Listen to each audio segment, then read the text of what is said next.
Hello friends, today we are going to learn the drip irrigation system, its layout, component parts and their function. Now you can visible the drip lead in the field.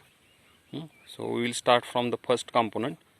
Here you can see the source where the irrigation system is laid.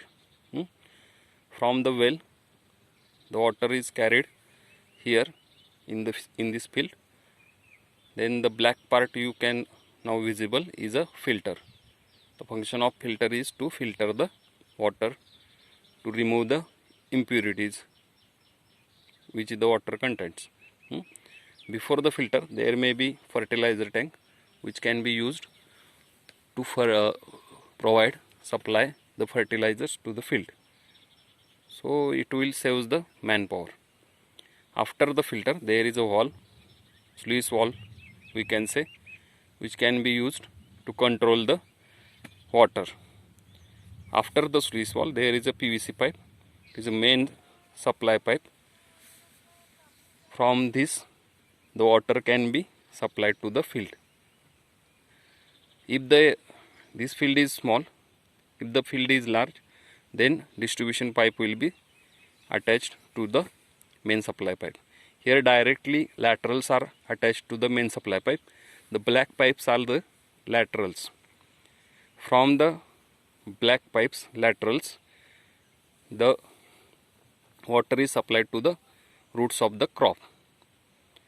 In these lateral pipes it may be 16 mm, 18 mm as per the water requirement. In these lateral pipes nozzles are fitted. Nowadays nozzles are removed. It is fitted in the lateral pipes itself, which can discharge up to 16 liters per hour, 8 liters per hour. So in this way, this is the end part of the drip irrigation system.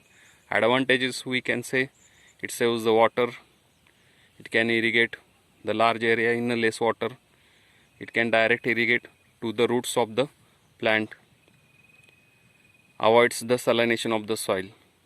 In this way, these are the advantages. Disadvantages we can say, it may be little bit costly than the traditional method. Normally 40 to 60,000 per acre cost will be there nowadays, and little bit maintenance will be there to clean the filter, to remove the nozzles if they may get choked. Okay, thank you.